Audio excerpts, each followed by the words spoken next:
Well then, haven't there been some changes at TLT? Teams all over the shop have the Bulldogs and the Eels settled on their long-term halves pairings this week. We also see Penrith rest a couple of guns after last week, as well as no Ryan Papenhuyzen. This and plenty more in the TLT show coming up. It's time to strap in and get ready. You're now listening to the Insight NRL show with your hosts, Brain, Metrics, and Whisperer. We've got plenty to talk through. Obviously, it is TLT. It is around 20 and it is about 4:30 p.m. Shout out to the NRL.com servers who continue to be an absolute bin every single week when I try to log on and do this show. So we'll do our best to get through this one today. I've got the website up. Hopefully it cooperates. But there is a lot going on across the league. Plenty to talk about. And if you're here to find out who's in and who's out, this is exactly the show to do it. The show is brought to you by Game Day Squad. The perfect crossover between card collecting and fantasy sports. You can play and win for free. You can win real money, up to $30,000 still left in prizes to give away for the rest of this season. And you can sign up today using the code IFSAUS. Score yourself 3 9-player common packs thanks to Insight Fantasy Sports. Now, we're all here to make sure that we cover these teams, and we will do exactly that. Let's move into them. The first game of the round is Dolphins versus the Cowboys at Suncorp Stadium. We don't see too many changes here, but I tell you what we do see. We see the Dolphins absolutely decimated in the middle of the field. We see Francis Molo and Oblix Toa obviously paired with Lemuelu, Keeley and Donahue there. It's a very inexperienced pack, and they're probably going to struggle having some go forward this week. I know that their back line is pretty well cemented, which is good to see. They definitely need that, and Hammer obviously back into the team after Origin. But there's a lot to be concerned about, especially with just the lack of depth in middles for the Dolphins this week. Of course, when we look at the bench, you've got Harrison Graham there, who was named in the 13 recently at different times as well. Ray Stone, Josh Kerr, and Peter Holler are the interchange bench there. And Kenny Bromwich has come into the squad as well, I'm assuming, to cover that lack of middle that the Dolphins have. So that's definitely going to be a challenge for them this week. They are coming up against the Cowboys, though, who are very, very hot and cold. Jackson Paulo comes onto the wing here. Murray Taulagi on the other wing. No Rob Derby. I would naturally assume Rob Derby. I haven't heard of any injury. I'd assume he's been dropped. He has definitely been targeted defensively and has an incredible amount of defensive lapses. So I would say that they're looking for a little bit more, defensive prowess, we'll call it, on the right wing there to come up against Herbie Farnworth and Jake Averillo, who are definitely going to have their hands full out on that edge. Jackson Purdue back in the 6 jersey. Still no Jake Clifford, which is not good for Scott Drinkwater. Jackson Purdue moving back into the 6. For those of you who have him in Supercoach and Fantasy, I think you just have to move him on now that we haven't seen Jake Clifford back. He is injured, though, so it's only a matter of time before he returns, and he goes back to centre. Braden Burns fills in at centre there while Jackson Purdue moves up into the 5'8". Thomas McHaley also starting with Griffin Neame in the prop rotation. Reece Robson and Ruben Cotter are back in the team from Origin, and obviously they got through their games last week. Jeremiah Nanai on the other edge, and Harrison Edwards there is the man in the 13 jersey. Carl Lawton, Caden Lars, Kai O'Donnell and Cohen Hess are the bench. I would definitely say that they are much stronger in the middle of the field. So based on that, I think, people are probably favouring the Dolphins to win this game. I actually think I'm going to back the Cowboys.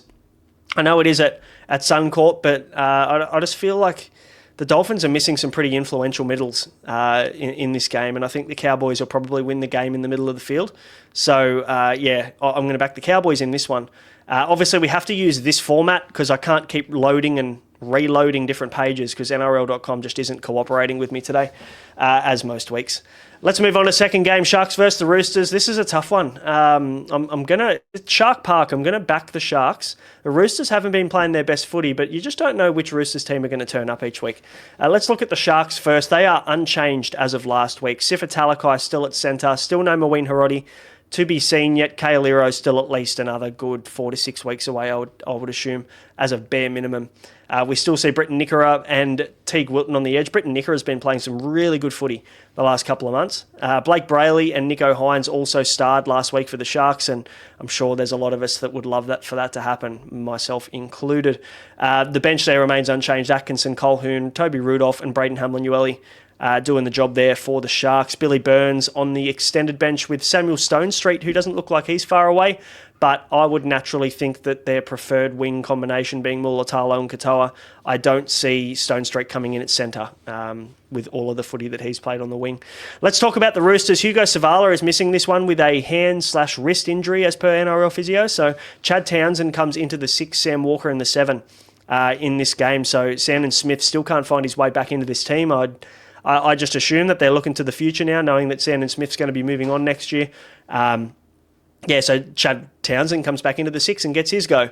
Nwanga and Tupou still on the wing. Billy Smith and Toya are the centres. Naf White, Collins are the props. Angus Crichton and Fiketti on the edges. Victor Radley there locking the scrum with Connor Watson at hooker. Zach Docker-Clay, Blake Steep, Egan Butcher and Spencer Leniu are the bench. I can't see any late changes here coming from this extended bench either. So I'm going to back the Sharks. They're unchanged for the third week in a row, I should say.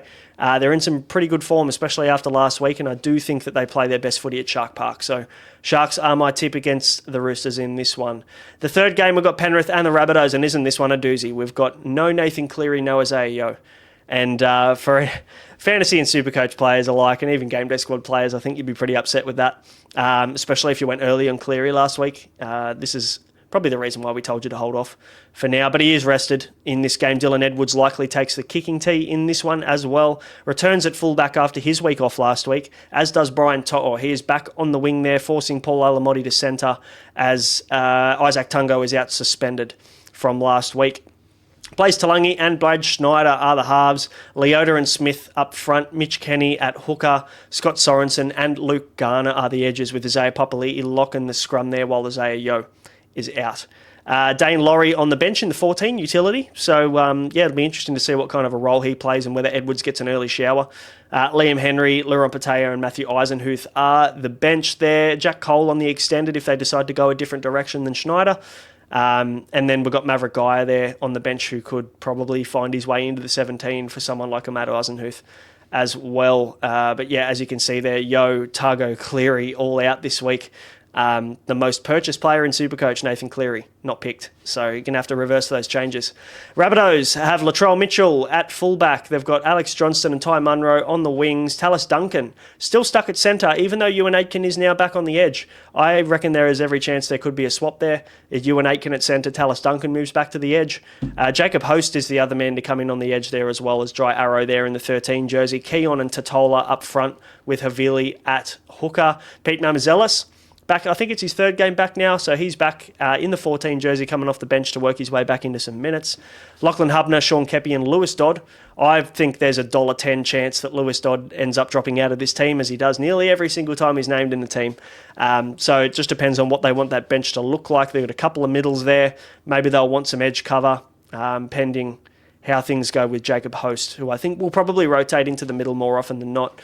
We could see someone like a Shaq Mitchell come onto the bench, or a Liam LeBlanc, who's played a fair bit of footy for them this year as well. No Brandon Smith, sadly, he's out with that knee issue from I think it's a knee or a hammy from last week. Campbell Graham's also out, and Davey Moali, so they're missing for the Rabbitohs. Let's move on. I probably should pick a winner. Let's go with the Panthers. I think they'll still be too good. It is at CommBank, so let's see how they go. But that one's a little bit harder to tip. I think Penrith will still be too good though, without Nathan Cleary and Yeo regardless. Let's move on to the Raiders and the Eels. This one's at GIO. Now, the Raiders are in tip-top form. Eels now potentially have made a very big call in dropping Dylan Brown. Dylan Brown named in the 18 jersey this week for the Eels. So very interesting decision by Jason Riles, who has come out and said we're looking towards the future now. Very interesting to do that in round 20 when there's still 8 rounds of football left with your marquee 6. I reckon it's pretty poor form, if I'm completely honest. But I mean, look, they've made that call. They're going to have to lie in their bed now that they've made that. So we'll talk about the Eels soon. Let's touch on the Raiders. They look very much unchanged. Josh Papali'i comes back in just to pair with Joseph Tarpany at prop. Hudson Young also coming back into the team after getting a little bit of rest over the last few weeks, thankfully. So definitely a guy that's putting his hand up for selection in Supercoach and fantasy teams this week.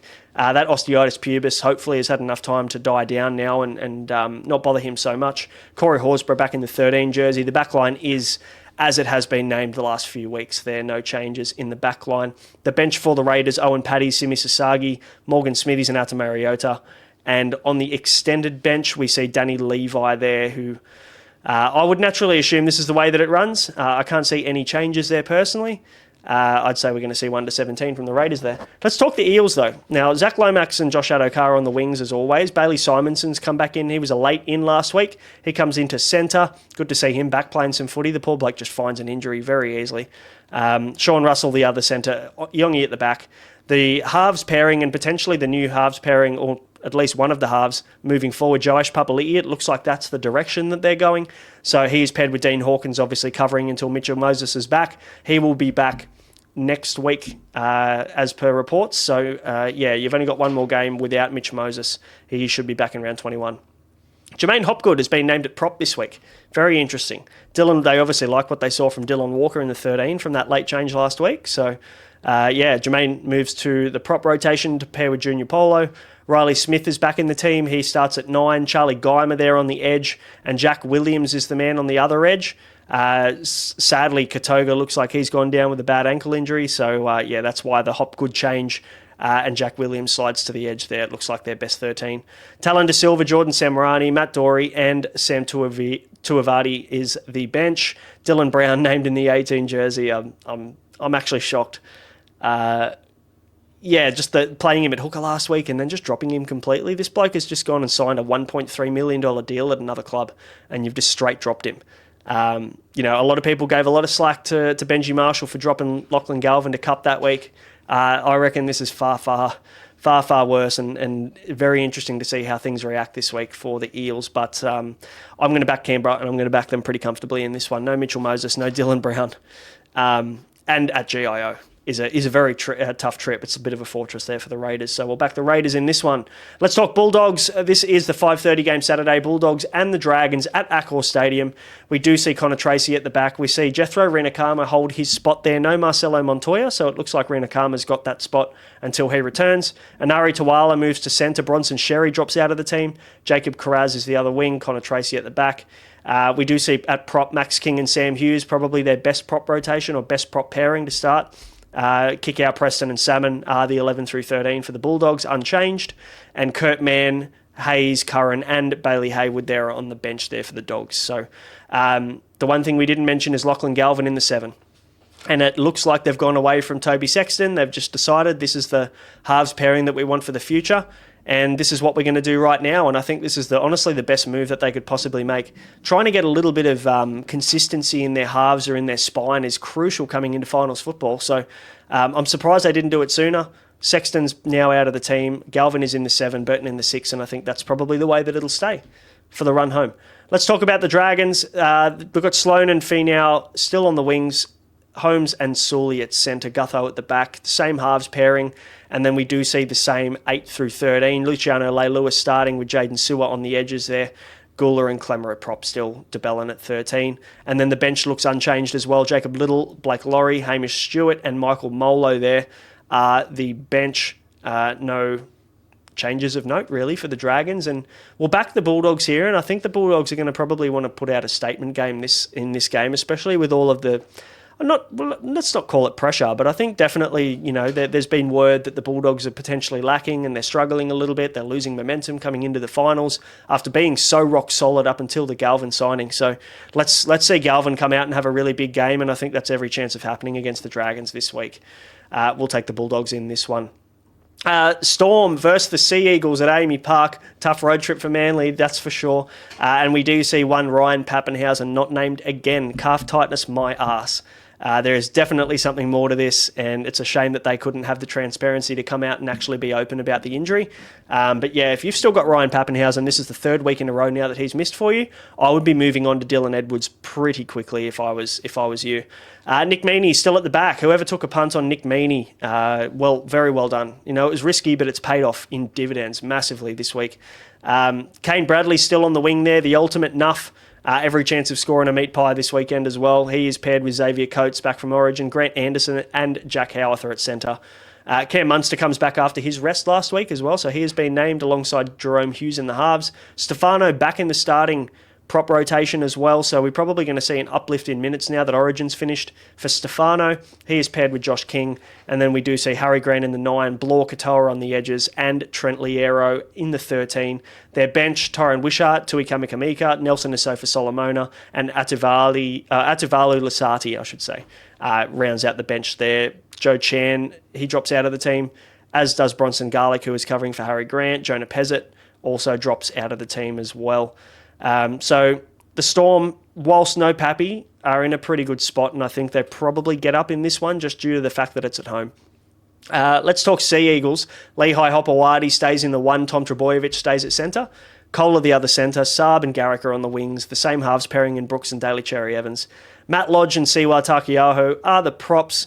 Corey Waddell is the man to be on the right edge, Ben Trebojevic on the left, and Jake there locking the scrum. So not too many changes for the Sea Eagles, if any, here. They're still going with Lehigh at the back, but we do notice that Lehigh kind of only does sweep on one side of the field at the moment. So Turbo doing a lot of roaming from his centre role. They're kind of playing like two-side fullbacks or like a second 5'8" in a way. In the way they're playing. So, yeah, it takes the appeal away from Lehigh a little bit. I'd probably rather him on the wing, if I'm completely honest, but I'm also a Garrick owner, so I can't complain. On the bench there for Manly, we've got Jake Simpkin to relieve Jazz Tavanga in the hooking duties. We've got Tommy Talau. Then we've also got Ethan Bullymore and Toff Sipley there in the middle cover. On the extended bench, I can't see any of these guys coming in, so not overly concerning there, but I'll back the Storm pretty comfortably, 7:30 on Saturday evening. Let's talk last two games of the week. We've got the West Tigers against the Gold Coast Titans, the poo slinger of the week, that's for sure. And we do see some changes for the West Tigers. Let's talk about them. 2 p.m. at Leichhardt as well. I'm going to back the Titans. I'm going to back the Tigers in this one. Sunir Taruva is still at the back. He's had his trouble under the high ball at different times in the last couple of weeks, so hopefully he can tidy that up this week. Charlie Staines and Gerald Skelton are on the wings. Taylor May comes in, the Yam. He comes in for his first game in the NRL in over a year. He scored a hat-trick in 9 minutes for the Magpies on the weekend in Cup, so he's made his way back in on merit. We do see no Adam Dewey in the back line, but you will notice Adam Dewey in the 13 jersey, which I actually really like as a Tigers supporter. I think a lot of us have been talking about the fact that Dewey, a bigger body, having a ball-playing lock in this team would be advantageous, and we have seen Alex Twal playing in the 13 jersey a lot. I like the ball-playing 13. We've seen a lot of other teams adopt that already. So, yeah, I really like that move. Twal to prop with Terrell May. Appy's named at 9. And then Seyfarth back on the edge with Tony Sukar. Samuel Fainu is out of this game as well. Tristan Hope, Sione Fainu, Fanua Bole, and Jack Bird. On the bench there, Brent Naden and Heath Mason there, and the Lauliti brothers and Christian Mapapalangi are the extended bench. I can't imagine any of those guys coming in. I would say that this is, if anything, Jack Bird maybe comes and starts on an edge and Seyfarth drops back to the bench, but that's probably the only change I see here. Supercoach-wise, Taylor May not in the app yet. I'd imagine he'll be added before they play. Can hold off for a couple of weeks, I think, for sure, until his price changes, but might be a sneaky little pot on the run home. Let's have a chat about the Titans. AJ Brimson still at the back. Keanu Keeney apparently now has been ruled out for the season. They're not going to bring him back. And to me, it feels like it's flogging a dead horse, really. Like, Titans aren't going to be competing this year. They're competing for the spoon, if anything. There's no point risking Keanu Keeney, who his specialist has come out and basically said there is still an elevated level of risk there for you, so it's just not worth it. Jalen de Groot stays on the wing with Philip Sami. Jojo Fafita and Brian Kelly are the centres. Kieran Foran and Jaden Campbell are the halves pairing here, as per last week. Mo Fodawaker, Regan Campbell-Gillard and Tino are the big men in the middle. Sam Verrills at hooker. Chris Randall and Beau Firma are doing a fantastic job on the edges. Chris Randall has been huge the last month to 6 weeks. So, he deserves to hold on to that starting spot. David Fafita hasn't worked his way back into this team yet. Into the starting team, I should say. He is on the bench in the 16 jersey, along with Jolliffe. Khan Pereira in the 14, which is very surprising, and Cleese Haas. We might see Khan Pereira come into Jalen de Groot's spot, and maybe Jalen de Groot drops back to the bench there. That'd be my pick. And that's probably the way I see them lining up. We'll take the Tigers just because it's at Leichhardt, basically. This is going to be a probably it'll be the best game of the week or the worst. There will be absolutely no middle ground with this one. Thank God they put it on at 2 p.m. on Sunday so that we don't finish with this garbage. Let's talk about the last game. Speaking of garbage, the Knights versus the Warriors. This one is at McDonald Jones Stadium. The poor Knights are absolutely decimated as well with no Ponga, no Sharp, but they put up a fight last week. Dane Gagai, though, was fantastic. He is up the back. He's named in the fullback jersey. Fletcher Hunt is at centre with Bradman Best. And Dom Young and Marju are the wingers. Marju coming off a pretty ordinary game last week. He's definitely going to want to be better this week. Jackson Hastings and Jack Cogger remain in the halves. Saifidi and Thompson up front. Brayley at hooker. Jones and Kai Pearce-Paul come in the edges. Brodie Jones replaces Dylan Lucas, who is out for the season with a Liz Frank foot injury. So sad for Lucas, sad for the Knights. Again, another player down for them. So they're doing it pretty tough at the moment. Phoenix Crossland is back in the 13 jersey there. Tyson Gamble, Matt Croker, Tyson Frizzell onto the bench, which is an interesting one, and Jermaine McEwen to round out the bench there, 14 to 17. Thomas still can't break into this squad, nor can James Schiller. But yeah, Dylan Lucas out is the killer. For the New Zealand Warriors, Tane Tuapiki still remains at the back. No chance Nickel Clockstad as of yet. Dallin Wateni, Zalesniak and RTS are the wings. Adam Pompey is at centre. Kirk Capewell comes back into the team after his rest last week at centre. Chanel Harris-Tavita and Tanner Boyd are the halves. And wasn't Tanner Boyd fantastic last week? Incredible game from him. Different type of half than obviously Luke Metcalf, or more of a running ball-dominant half. Tanner Boyd, more of a kind of an organiser, I guess you could call him. So I'm interested to see how this plays out. Instead of Tamari Martin, who's in the 14 jersey there, coming off the bench. Fisher Harrison, Ford are the props. Halasima and Nick Corey are the edges. And Aaron Clark, of course, is in the 13. Wade Egan at 9. Jacob Laban, Dimitri Valmalga, and Tanner Smith are the bench, the rest of the bench there. Ali Leotawa is also on the extended bench, so maybe he's trying to work his way back into this team here. We might see him come in at centre, and potentially we see Capewell shift to the edge. But yeah, that remains to be seen. That is the teams. That is TLT. A lot of changes, a lot going on across 8 games. We are back to 8 games every weekend now for the next 8 weeks until the run home, which is great for all the footy fans out there. That last game, I'll pick the Warriors against the Knights. I just feel like the Knights are just barely treading water at the moment, and down on troops. So we'll back the Warriors. That's my tips. That is the teams, guys. If you want to support the show, please hit the like button below if you like the content, and hit that subscribe button so you don't miss any future episodes. We've got Q&As and things coming up. We also have our live show Wednesday night to preview the week ahead for NRL Supercoach. So thanks for watching. We'll see you then. Good luck this week.